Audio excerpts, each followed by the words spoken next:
L'Ukraine a observé et attendu pendant toute une année. Pendant 12 mois, elle a cherché quelque chose que Poutine et ses acolytes cherchaient désespérément à cacher.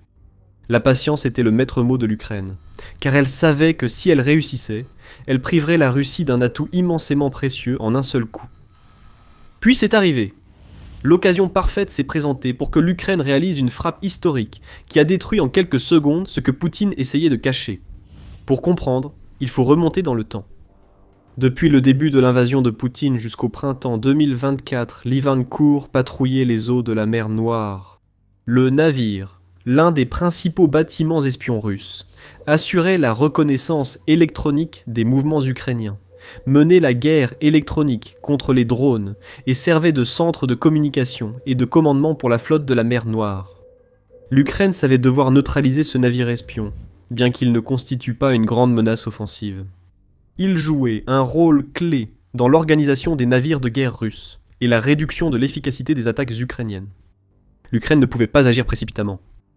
L'Ivancourt était insaisissable, difficile à atteindre, un navire que Poutine voulait protéger à tout prix, car il savait que le perdre affaiblirait considérablement la puissance offensive de la flotte de la mer Noire, tout en laissant la Crimée vulnérable aux attaques de drones et de missiles ukrainiens. L'Ukraine aurait besoin d'une année pour trouver le moment idéal pour frapper. Mais lorsque ce moment est arrivé, l'Ukraine a agi sans hésitation, faisant exactement ce qu'elle attendait de faire. Comme vous le verrez dans la suite de la vidéo, l'ampleur des dégâts infligés à l'Ivancourt par l'Ukraine apparaît seulement maintenant, grâce à de nouvelles photos montrant à quel point ce navire autrefois fier est devenu une épave. Nous y reviendrons. L'histoire de la traque du navire par l'Ukraine est essentielle. Plusieurs tentatives ont précédé le coup direct de l'Ukraine contre l'Ivancourt. Le pays a failli couler le navire russe. En mai 2023, l'Ukraine a failli réussir lors d'une attaque qui aurait dû déclencher l'alarme au Kremlin. Les drones navals ukrainiens, équipés de charges explosives, ont réussi à repérer l'Ivancourt alors qu'il naviguait à environ 120 km au nord-est du détroit du Bosphore, en plein cœur de la mer Noire. C'était une opportunité, comme l'Ukraine allait la prendre, mais pas le moment pour frapper. Les drones navals ukrainiens ont poursuivi l'Ivancourt, après avoir déjà parcouru plus de 500 km pour l'atteindre. Pourtant, ils étaient arrivés là où ils devaient être, et ce n'est qu'un élément échappant au contrôle de l'Ukraine qui a empêché l'Ivancourt de couler bien plus tôt qu'il ne l'a finalement fait. Les drones navals ukrainiens ont poursuivi le navire, mais le mauvais temps a agité la mer Noire et perturbé la connexion avec leur opérateur. Le drone naval s'est finalement approché près du navire espion russe avant d'exploser. Malheureusement, il n'a causé aucun dégât. L'Ivancourt a échappé à l'attaque de justesse, et l'Ukraine allait devoir attendre un autre jour pour frapper. Ce jour est arrivé environ 10 mois plus tard, le 26 mars 2024. The Military Show a diffusé des images satellites montrant l'Ivancourt gravement endommagé, amarré au port de Sébastopol en Crimée. Le porte-parole de la marine ukrainienne, Dmytro Pletenchuk, a expliqué que l'Ukraine avait mené plusieurs frappes de missiles contre le navire les 23 et 24 mars, entraînant son retrait de la mission. Nous ignorions alors l'ampleur des dégâts infligés par l'Ukraine. Nous avions seulement les commentaires de Pletenchuk. Pour le navire Ivancourt, les dégâts sur les équipements de reconnaissance sont confirmés. C'est-à-dire qu'en fait, maintenant il n'est plus prêt au combat. Il ne peut plus accomplir ses missions prévues. Non prêt au combat ne veut pas dire que le navire a été détruit. Mais l'Ivancourt est désormais totalement inutile pour la Russie. Les rares images satellites publiées en mars 2024 n'ont donné que peu d'indices sur la puissance de l'attaque ukrainienne contre le navire espion russe. Mais le 26 février, plusieurs autres photographies ont été révélées et publiées par la chaîne Telegram Crimean Wind. La frappe sur l'Ivancourt a été menée le 24 mars 2024. Des images satellites montraient des dégâts à la poupe, a rapporté la chaîne. Elle a ajouté: les Russes ont nié les dégâts, mais après l'incident, le navire de reconnaissance n'a plus navigué et a été caché dans les ports de la flotte russe de la mer Noire. Il n'est plus prêt au combat. Ce type de réponse est typique de la Russie. Quel que soit le succès ukrainien, elle affirme toujours qu'il ne s'est rien passé ou que les dégâts étaient minimes. Il est révélateur que le navire espion russe soit resté abandonné dans le port de Sébastopol, là où il était lors de la diffusion des premières images satellites du navire endommagé. Près de 2 ans plus tard, le navire n'a pas bougé d'un pouce, et quand on regarde de plus près les photographies, il est facile de comprendre pourquoi. L'Ukraine n'a pas seulement frappé l'Ivancourt après un an de traque, elle a aussi paralysé l'un des navires essentiels de la flotte de la mer Noire. Un examen attentif des photos partagées par Crimean Wind, montrant l'Ivancourt au niveau de la mer plutôt que de très haut, montre toute l'étendue des dégâts causés par l'Ukraine. La passerelle de commandement, presque détruite, prive aussitôt le navire d'un centre de commandement majeur. Le mât et la cheminée de l'Ivancourt ont aussi été endommagés. Le mât portait les antennes cruciales pour les missions principales du navire, collecte de renseignements et transmission d'informations aux autres navires de guerre russes. Il y a d'autres signes indiquant que les dégâts sont encore plus importants, comme le rapporte le média United 24. D'abord, un filet de camouflage recouvre le pont avant du navire. On peut facilement supposer que ce filet cache quelque chose que la Russie ne veut pas montrer. Il paraît plus sûr de miser sur des dégâts supplémentaires, voire si graves, que la Russie n'a pu les réparer malgré presque 2 ans d'efforts. En parlant de réparation, les photos montrent aussi que le mât du navire est entouré d'un échafaudage. Cela montre que la Russie tente de réparer son navire endommagé, mais sans grand succès. Le média United 24 précise que l'équipement attendu à la poupe de l'Ivancourt semble absent. A-t-il aussi été détruit lors de la frappe ukrainienne ? La Russie a-t-elle retiré cet équipement du navire, car elle sait que l'Ivancourt ne naviguera plus en mer Noire ? Peut-être n'aurons-nous jamais ces réponses, mais nous savons que la Russie a menti en niant que l'Ukraine avait frappé l'Ivancourt. Tout ce que nous voyons du navire aujourd'hui suggère qu'il n'est plus opérationnel depuis près de 2 ans, et vu l'ampleur des dégâts encore visibles, il ne semble pas que la Russie va le réparer de sitôt.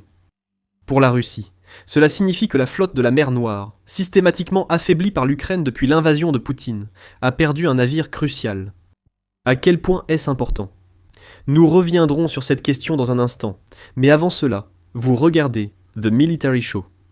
Si vous n'êtes pas encore abonné à la chaîne, prenez un moment pour cliquer sur le bouton afin de recevoir toutes les dernières nouvelles sur la guerre en Ukraine. L'Ukraine a passé beaucoup de temps à traquer l'Ivancourt pour une raison majeure. Une année de ressources a coûté beaucoup d'argent et de temps, mais cela valait la peine vu l'importance de ce navire pour la Russie et la flotte de la mer Noire. Intégré à la flotte de la mer Noire en 2018, l'Ivancourt était l'un des navires de renseignement les plus avancés de Russie. Il a été conçu pour remplacer les navires espions soviétiques plus encombrants, et cela se remarque dans son profil. L'Ivancourt déplace au maximum 4000 tonnes d'eau, ce qui est un choix de conception très intentionnel pour rendre le navire aussi discret que possible. La Russie a aussi conçu le navire pour qu'il reste en mer longtemps, avec une autonomie de plus de 8000 milles. Pour donner un contexte, la plus grande largeur est ouest de la mer Noire et de 730 miles selon l'Institut naval des États-Unis, ce qui signifie que ce navire espion pourrait traverser la mer Noire dans sa plus grande largeur près de 5 fois et demi avant de devoir être ravitaillé. Cette endurance était essentielle. Cela signifiait que, lorsqu'il était en service, l'Ivancourt servait d'yeux et d'oreilles omniprésents sur le plan d'eau le plus important de la guerre. KCHF.ru, qui est une ressource russe couvrant de nombreux navires de la flotte de la mer Noire, explique que la Russie était particulièrement fière de ce navire. Le navire, par ses caractéristiques de performance et ses capacités, est nettement supérieur aux bâtiments similaires des générations précédentes, principalement grâce à sa polyvalence et à son haut niveau d'automatisation et d'intégration des systèmes, indique la ressource. De plus, l'Ivancourt pouvait être une menace offensive. Il était équipé de 6 lanceurs de missiles solaires 9K-38 Igla, qui, ensemble, transportaient 32 missiles 9M39 que le navire pouvait utiliser pour tirer sur des avions et des hélicoptères. De plus, il dispose de 4 mitrailleuses, MTPU-1 Zalo, de 14,5 mm qu'il peut utiliser pour tirer sur tout navire, y compris les bateaux drones qui s'approchent. C'était un navire impressionnant selon les normes navales russes, mais il est désormais détruit. Bloqué dans le port de Sébastopol depuis près de 2 ans, après une frappe historique de drones ukrainiens qui a nécessité 1 an de préparation, l'Ivancourt semble désormais paralysé. Nous savons ce que ce navire représentait pour la Russie. Que signifie la confirmation des dégâts des missiles ukrainiens pour la flotte de la mer Noire et la Russie à l'avenir ? Sur le front de la flotte de la mer Noire, c'est un sérieux revers pour un ensemble de navires qui étaient censés dominer l'aspect naval de la guerre. L'Ukraine n'était pas censée rivaliser avec la Russie dans ce domaine. Elle n'a presque pas de marine, seulement quelques patrouilleurs et navires de guerre des mines. Pour la Russie, la mer Noire devait permettre l'envoi de soldats et de matériel de la Crimée vers l'Ukraine continentale. Elle est devenue un tombeau pour les épaves de nombreux navires de guerre du pays. Perdre des navires comme l'Ivancourt a joué un rôle énorme dans l'humiliation de la flotte de la mer Noire que nous avons observée tout au long de la guerre. Rappelez-vous qu'il s'agissait d'un navire que la Russie avait spécialement conçu pour pouvoir détecter les attaques à l'avance, et pourtant il n'a rien pu faire contre les missiles ukrainiens qui l'ont frappé. La disparition du navire rend la flotte de la mer Noire plus vulnérable que jamais. C'est aussi le cas de la Crimée d'ailleurs. Nous expliquerons bientôt ce que cela implique pour la Russie. Pour en revenir à la flotte de la mer Noire, Défense 24 souligne que cette dernière, ayant perdu près d'un tiers de ses navires depuis l'invasion lancée par Poutine, illustre l'impréparation de la Russie face aux opérations navales modernes. Les drones aériens, maritimes et les missiles ont tellement décimé la flotte de la mer Noire que les navires russes se sont retirés si loin d'Ukraine pour rester hors de portée qu'ils n'ont plus d'impact notable sur la guerre. Les dégâts causés par l'Ukraine ont forcé la flotte à quitter son port d'attache de Sébastopol pour se replier à Novorossiysk, afin d'éviter les assauts ukrainiens. L'Ukraine a même mené une frappe de missiles Storm Shadow contre le quartier général de la flotte en Crimée, en 2023, ce qui montre à quel point la campagne de l'Ukraine pour détruire la puissance navale russe a été longue et efficace. Et cela nous ramène à la Crimée. La perte de l'Ivancourt n'est qu'une des nombreuses subies par la flotte russe de la mer Noire. Privée du navire de renseignement russe, cette flotte devient plus vulnérable, ne recevant plus les données nécessaires pour se défendre efficacement contre les attaques ukrainiennes. On peut dire exactement la même chose de la péninsule de Crimée annexée illégalement. Ce n'est pas un hasard si l'Ukraine intensifie ses attaques contre la Crimée, alors que l'Ivancourt est bloqué dans le port abandonné par la flotte de la mer Noire. Les attaques contre les ponts menant en Crimée et les frappes ukrainiennes sur des cibles clés de la péninsule sont fréquentes. En fait, le 20 février a apporté la nouvelle que l'Ukraine avait réussi une attaque massive de drones sur les aérodromes de Belbek et Katcha en Crimée, ainsi qu'une attaque contre un dépôt de carburant et de lubrifiant à Djankoï. Et plus tôt en décembre, l'Ukraine a mené des attaques en Crimée, qui ont détruit une paire de chasseurs Su-27 et un MiG-31, ainsi que plusieurs unités de défense aérienne. Ce ne sont pas des attaques isolées. La campagne de l'Ukraine en Crimée bat son plein depuis bien plus d'un an maintenant, car l'Ukraine a fait un excellent travail pour établir des couloirs aériens sûrs au-dessus de la mer Noire. La présence d'Ivancourt en service aurait-elle permis à la Russie d'éviter toutes ces frappes ? Peu probable, mais la Russie aurait pu en stopper certaines. Le navire aurait pu naviguer en mer Noire et servir de système d'alerte précoce pour les forces russes en Crimée. Il reste bloqué au port et nécessite d'importantes réparations pour reprendre la mer un jour. Dans une campagne où l'Ukraine a lentement affaibli les défenses russes, la destruction de l'Ivancourt il y a près de 2 ans fut sans doute l'étape clé permettant les succès ukrainiens actuels en Crimée. Dans ce contexte, on comprend pourquoi l'Ukraine a traqué ce navire pendant un an. Les avantages à long terme, qui incluent les millions, voire les milliards de dollars d'équipements que la Russie a perdus en Crimée et l'affaiblissement des assauts russes contre le continent ukrainien, rendent cette année de traque extrêmement rentable.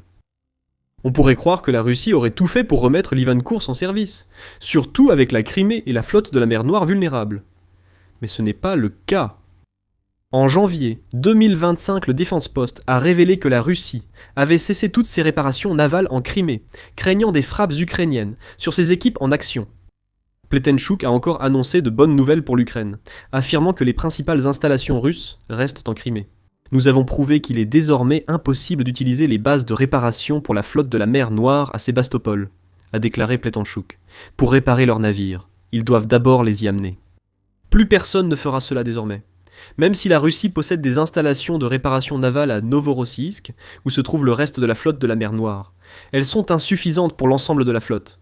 Le chantier naval le plus proche après Novorossiysk est à Zelenodolsk, en République du Tatarstan. Mais c'est à environ 2200 km, soit environ 1360 miles de là.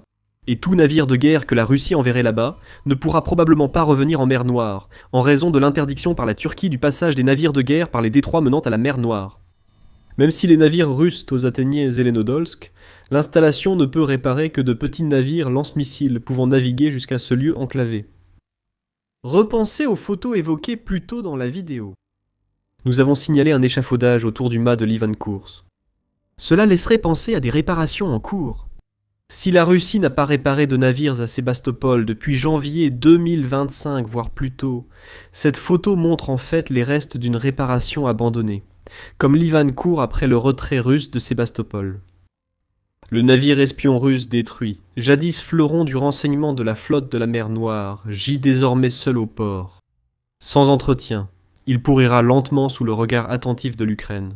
La seule raison pour laquelle l'Ivancourt n'a pas été envoyé au fond de la mer Noire, c'est que l'Ukraine sait qu'il serait inutile de gaspiller un missile ou un drone pour cela. Le navire dépérit dans un port vide. Désormais, l'Ivancourt sert surtout d'appât pour attirer les équipes russes de réparation. La Russie pourrait tenter de réparer l'Ivancourt pour le rendre à nouveau navigable. Mais je parierais n'importe quoi que toute équipe russe assez stupide pour tenter d'inverser les effets de la traque menée par l'Ukraine depuis un an sera accueillie par des missiles et des drones qui les élimineront, ainsi que le navire espion qu'ils essaient de réparer. Les navires espions russes ont traversé une mauvaise période ces derniers mois, tant dans leurs activités hors d'Ukraine que pour ce que l'Ivancourt devait réaliser en mer Noire.